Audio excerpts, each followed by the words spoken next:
Mwaramutse bavandimwe bene data, reka dushimire Imana kubwo kuramuka, kubw'uyu munsi w'umugisha yatwongereye.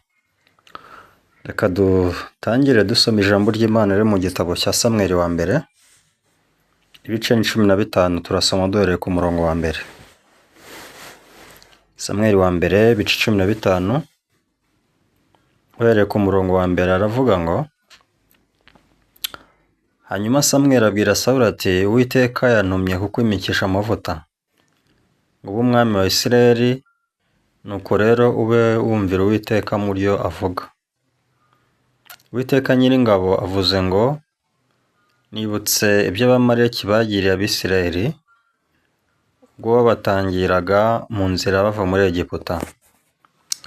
None genda urwanye Abamaleki ubarimburane rwose n'ibyo bafite byose, ntuzababarire, ahubwo uzice abagabo n'abagore n'abana b'impinja n'abonka, inka n'intama, ingamiya n'indogobe. Nuko Sawuli ahuruza ingabo azibarira i Telayimu, hariho ingabo zirenga zigenza ibirenge 2,000 n'Abayuda inzovu. Bukeye Sawuli ajya mu mudugudu w'Abamaleki yubikirira mu gikombe cyaho. Sawuli agezeyo abwira Abamaleki ati, nimumanuke muve mu Bamaleki ne kubarimburana nabo, kuko mwagiriye imbabazi Abisirayeli bose ubwo bavaga muri Egiputa. Nuko Abakeni bava mu Bamaleki. Maze Sawuli yica Abamaleki uhereye i Havila ukajya i Shuri hateganye na Egiputa. Afata mpiri umwami wabo Agagi, arimbuza rwose abantu be inkota. Ariko Sawuli n'abari kumwe nawe barokora Agagi, inyamirwa z'intama n'inka z'indatwa, n'ibiduhagire n'abagazi b'intama beza, n'ikintu cyose cyiza banga kukirimbura rwose, ahubwo ikintu cyose kigawa kidafite umumaro baba ari cyo barimbura rwose. Murakoze. Tugejeje ku murongo wa 9. Sawuli amaze kuba umwami wa Isirayeli, ko niwe mwami wa mbere wabayeho wa Isirayeli, misiyo cyangwa se ubutumwa Imana yahise imuha bwa mbere kwari ukujya kurwanya Abamaleki. Byaje mu mutima w'Imana, yumva ko ari byiza ko Abamaleki batakomeza kubaho. Niyo mpamvu Imana yafashe umugambi wo kubarimbura binyuze mu mwami Sawuli. Yamuhaye amabwiriza yose uko bizagenda, amubwira umusozi batuyeho, amubwira ko nagera azabanza kuburira abatari Abamaleki bakasohoka muri uwo mudugudu, amubwira ko mu gihe arimbura Abamaleki azarimbura atababarira, kandi ntazarimbura abantu gusa, ahubwo n'ibintu batunze byose azabirimburane nabo, ndetse ntazabarire n'impinja, ntazabarire umusaza cyangwa umukecuru, ahubwo azatsembe byose nk'uko byari mu mutima w'Imana. Sawuli yumvise amagambo Uwiteka amubwiye binyuze mu mugaragu w'Imana Samweli, kuko aragenda, birivuga ko yagiye akanyura no muri iyo nzira yari yamuyoboye. Ngira ngo iyo usomye hano ku murongo wa 4,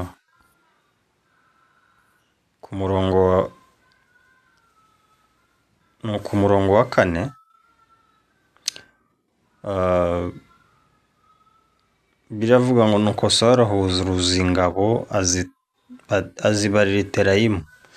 Sawuli yari azi ko adashobora kunesha Abamaleki wenyine ku giti cye nk'umuntu umwe, kandi n'Imana siko yari yamubwiye ngo jyewe nka Sawuli bice bamare wenyine, ahubwo Sawuli yakoze ku ngabo ze. zitari nkeya ahubwo zari nyinshi. Ingabo zitari ibigwari ahubwo zari ingabo zifite imbaraga n'ubushobozi bwo kurwana. Arazihuza zose, hanyuma Sawuli atera wa mudugudu w'Amaleki nk'uko Uwiteka yari yamutegetse. Barabikoze, bica abantu, bararimbura, ariko mu by'ukuri Sawuli n'abantu be baje kugira igitekerezo cyo kuba baretse kwica, ahubwo bakabanza bagatoranyamo amatungo meza, abagazi b'ihene beza, ibimasa byiza, cyangwa se inyana nziza, intama nziza, ibyiza mbese mu bindi, kugira ngo babikize bye kurimbuka. Hanyuma nibarangiza gutandukanya ibyiza n'ibibi, barimbure bya bindi bibi gusa, hanyuma ibyiza birokoke. Nibyo koko barabitekereje kandi nako babigenje. Bafashe abagazi b'ihene beza, niko birivuga ku murongo wa 9. Biravuga ngo ariko Sawuli n'abari kumwe nawe barokora Agagi n'inyamibwa z'intama n'inka z'indatwa n'ibiduhagire n'abagazi b'intama beza. Ikintu cyose cyiza banga kukirimbura rwose, ahubwo ikintu cyose kibi kigawa kidafite umumaro baricyo barimbura rwose. Hano turabona ibibi, turabona n'ibyiza. Mu by'ukuri Sawuli ageze ku rugamba, ubutumwa bwarahindutse, ariko bwahinduwe nande? Ubutumwa Imana yari yamuhaye bwahinduwe n'ibitekerezo byabo, kuko mu bitekerezo byabo baravuze bati nubwo Uwiteka atubwiye ngo turimbure, ariko twebwe reka noneho turimbure ibyiza, ibibi gusa nako, ibyiza tubireke. By'ukuri ukomeje ugasoma Bibiliya, usanga umutima bari bafite bagira iki gitekerezo ntabwo ari umutima wo kugira ngo bishimishe nyuma yuko bamaze kurimbura Abamaleki, ahubwo ari umutima wo kuvuga ngo ibiduhagire n'abagazi b'intama n'ihene beza turabatambiraho Uwiteka Imana igitambo iyo tubashishije kurimbura Abamaleki. Niko birivuga, ukomeje ugasoma ino nkuru.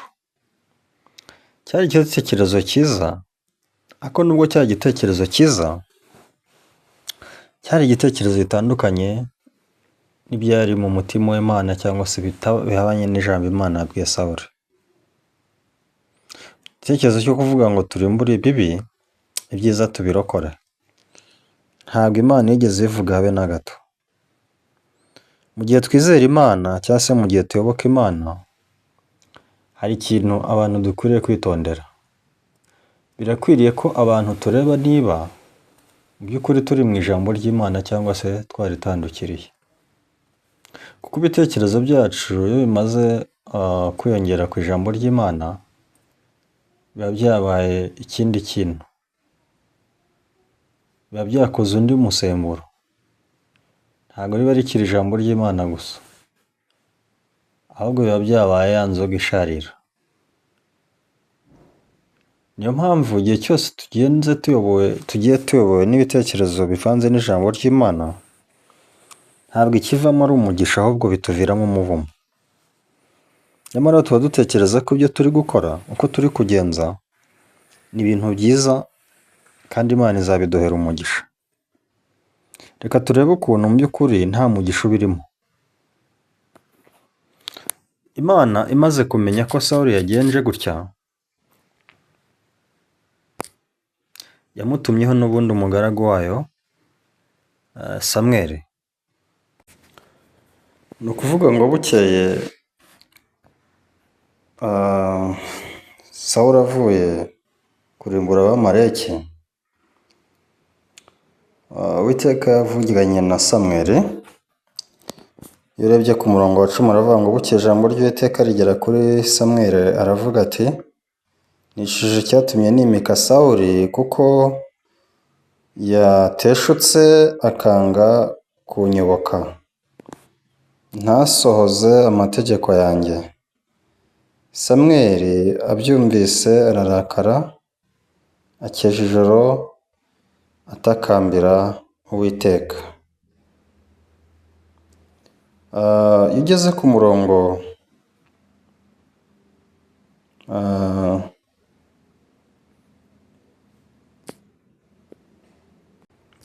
umurongo wa 13 biravuga ngo hanyuma Samweli asanga Sawuli aramubwira ati Uwiteka aguhire, dore nashoje itegeko ry'Uwiteka.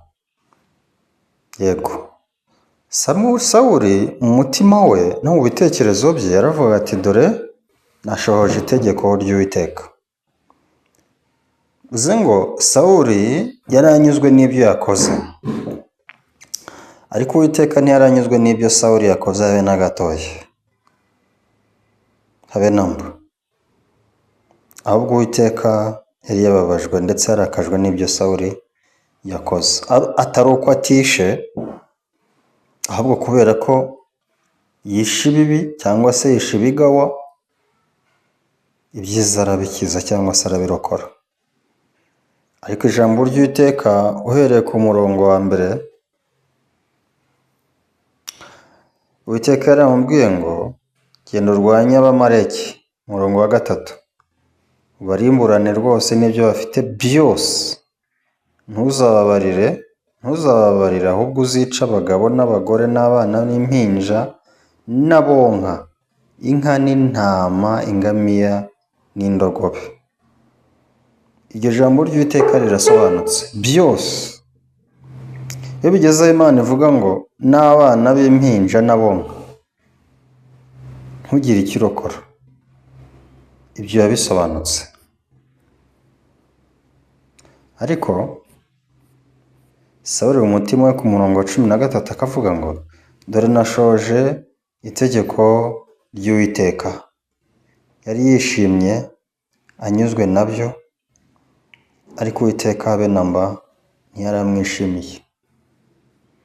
Icyo cyatumye Samweli amubaza ku murongo wa 14 ati ariko kugutama kw'intama kuza mu matwi no guhogerana kw'inka numva biragenda bite? 15 Sawuli aramusubiza ati bazivanye mu Bamaleki, kuko abantu barokoye inyamibwa z'intama n'inka z'indatwa ngo nizo gutambira Uwiteka Imana yawe, naho ibindi byose twabirimbuye rwose. Hano hari ikintu Sawuli yari ari kwitiranya. Ibyo yakoze yumvaga bihagije kandi bihwanye n'ibyo Uwiteka yamutegetse, ariko wasoma ijambo ry'Uwiteka, itegeko ry'Uwiteka yari yamuhaye, ugasanga biratandukanye. Bivuze ngo Sawuli yari ari kugenda cyangwa se yari ari kubaho ayobowe n'ibitekerezo bye, ntabwo yari ayobowe n'ijambo ry'Imana. Ariko akumva ko yayobowe n'ijambo ry'Imana mu byo yakoze. Nguko uko ubuzima bw'umwuka bwa benshi bumeze uyu munsi. Nguko uko abantu babayeho ubuzima bw'umwuka uyu munsi wa none. Ninde wabwiye abantu ko bakwiye kurwanya ikibi n'igisa nacyo, ariko icyiza muri bo bakakirokora cyangwa se icyiza muri bo kigashimagizwa, icyiza muri bo kigahabwa ikuzo? Uyu ni umutego Satani yashyize mu bakristo benshi, ariko badashobora kubona batagira ubuntu n'Imana. Abitwa ngo barasenga bose, ngo uyu murongo bagenderamo ni umurongo wo kwibwira ngo ikibi Imana iracyanga, mureke tugitsembe ntikikagira ijambo mu buzima bwacu, ariko icyiza mureke tugikuze. Uwiteka aragikunda, Uwiteka aracyishimira. Nyamara Uwiteka yamaze guca iteka cyangwa se yamaze guciraho iteka umuntu, aravuga ngo Itangiriro ibice 6 umurongo wa 5 aravuga ngo kandi Uwiteka abonewe ko ingeso z'abantu zari mbi cyane mu isi, kandi ko kwibwira kose imitima yabo itekereza ari kubi gusa iteka. Kuko Uwiteka yari yabonye umuntu ko ari uko ameze, ibyo yibwira byose n'ibyo atekereza byose ni bibi gusa kugeza iteka. Icyo cyatumye Uwiteka nyine afata umugambi wo kurimbura ikiremwamuntu cyose, kurimbura ikintu cyose cyari ku isi, uhereye ku muntu yaremye. Hano ntabwo Uwiteka yigeze avuga abeza cyangwa ababi. Uwiteka avuze buri kimwe cyose kigomba gupfa kikarimbuka. Igihumeka cyose cyari kiri mu isi. Kubera iki? Ni ukubera ko yari yabonye ko umuntu ari uko ameze. Ntabwo umwuzure wari kuza ngo utandukanye, ahubwo umwuzure waraje urarimbura byose. Ibyo amazi yabashije gushyikira byose byararimutse, nta na kimwe cyarokotse. Si hano gusa rero mu itangiriro, kuko niyo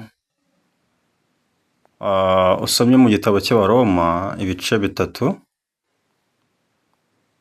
tuhabona andi magambo y'aho Uwiteka Imana ibisobanura umuntu uwo ari we. Kubera ko nta muntu wakwisobanura ubwe, ahubwo Imana niyo isobanura umuntu uko niyo imuzi. Isomye Abaroma ibice 3 umurongo wa 11 aravuga ngo ntawumenya, ntawukiranuka. Umurongo wa 10 uravuga ngo kuko byanditswe ngo ntawukiranuka n'umwe, ntawumenya, ntawushaka Imana. Bose barayobye, bose bahindutse ibigwari, ntawukora ibyiza n'umwe. Ntabwo aya magambo ari kure y'amagambo ari mu gitabo cy'Itangiriro ibice 6 umurongo wa 5. Nk'uko Uwiteka yaciriyeho iteka abantu bo kwa Nowa, kandi nk'uko Uwiteka yaciriyeho iteka abantu b'Imaleki cyangwa se bano b'Amaleki, Uwiteka yari amaze kubaciraho iteka. Naho gucirwaho iteka, ntawo kurokoka, ntawo kugirirwa imurimo. Kuko iherezo ryabo ryari yaje mu maso y'Uwiteka, ngo yabaciriyeho iteka. Ariko Sawuli yabonye ko ari abo gucirwaho iteka n'abatari abo gucirwaho iteka. Niyo mpamvu yabagabanyijemo imigabane 2, abeza n'ababi, ibyiza n'ibibi. Uko nguko niko natwe tubara twibwira ngo hari ibyiza n'ibibi muri twe. Ariko icyo Uwiteka yaciriyeho iteka si ikibi muri twe, ahubwo Uwiteka yaciriyeho iteka ikiremwamuntu, umuntu. Ngo umuntu yaciriyeho iteka n'uwo kurimbuka, n'uwo gupfa. Yaciriyeho iteka ryo gupfa, umuntu hava akagera, kuko umuntu ni mubi. Ntabwo ari mubi ngo abe na mwiza, ahubwo ni mubi. Ibyo abantu bazana rero ngo hari ibyiza n'ibibi mu muntu, iyo ni idini yabo, cyangwa se ubwo ni ubusesenguzi bwabo nk'abantu. Ariko ntabwo birakwiye kugendera ku by'abantu, ahubwo twa dukwiye kugendera ku by'Imana. Ko Imana yamaze guciraho iteka umuntu, imuhamya ko ari mubi gusa, ntawe ukora icyiza, ntawe ugira neza, nta n'umwe. Bose bahindutse abe, bose bahindutse ibigwari, ntawe ukora icyiza n'umwe. Uku nguku niko Uwiteka asobanura ikiremwamuntu. Bivuze ngo kurokoka kwacu cyangwa se kubona ubugingo kwacu ntigushingiye kuri twe, ntawe bifite bihuriye isano n'ibyo twakora cyangwa uko twakwitwara. Bifite aho bihuriye isano n'impuhwe n'imbabazi z'Imana gusa binyuze muri Yesu Kristo. Rero iyo abantu bakomeje bakabaho ubuzima nk'ubwa Sawuli, aho Sawuli yatekerezaga ko Uwamaleki agomba kugabanya imigabane 2, ibyiza n'ibibi, aba yayobye. Nyamara umuntu agakomeza akibwira ko ibyo yakoze biri mu murongo w'Uwiteka. Niko mu masengero menshi bimeze. Nubwo bifata bakibwira ngo muri bo harimo ibyiza n'ibibi, bakwiye gukuza ikibi bakacyanga, bakakiminimiza. Ariko nyamara barakomeza bakibwira ko bari mu murongo w'Uwiteka, bari mu murongo w'ijambo ry'Imana. Ariko bamaze gutandukana n'ijambo ry'Imana, kuko ijambo ry'Imana si uko rivuga. Rero turi abantu bo kwakira ubuntu bw'Imana gusa, ntabwo turi abantu bo kugirirwa neza n'Imana kubw'icyiza twakora kuko nta gihari. Reka abantu bibagirwe ko muri bo nta cyiza kirimo, nta n'umwiza uri mu bantu. Bibiliya ivuga ko umwiza ari Imana yonyine, ariko umuntu we ni mubi gusa, ibihe bidashira. Niyo mpamvu kubaho kwe ntabwo yabikesha uko ari cyangwa se uko ameze, cyangwa se uko yitwaye ku Mana. Uko wakwitwara ku Mana kose uri mubi, ahubwo tubikesha kuba Yesu yitambitse hagati yacu n'Imana, akaba ari ujya mu cyimbo cyacu. Ibyo twari kugirirwa akabigirirwa, tukabona ubugingo binyuze muri iyo nzira gusa. Bitabaye ibyo, uburyo ki bwo kurokora ubugingo bwacu ntabwo twabyishoboza twebwe ubwacu. Rero reka twe gutandukira, twicire urubanza nk'uko Imana iruducira mu ijambo ryayo. Niringira ko ku iherezo tuzabona ubuntu bwayo. Reka dusenge Imana. Turagushimye Mwami, tugushimiye kuri Imana nziza kandi igira neza, tugushimiye kuri Imana yarokoye ubugingo bwacu binyuze muri Yesu Kristo. Ku bwacu ntacyo twari kwitwaza cyatuma uturokora cyangwa se uduha ubugingo, kubera ko turi abantu baciriweho iteka binyuze muri Adamu. Ariko ushimwe ko waduhaye Kristo kugira ngo binyuze muri we twongere duhabwe ubugingo. Warakoze kubw'ineza ndetse n'urukundo rwawe, mu izina rya Yesu Kristo senze twizeye. Amen.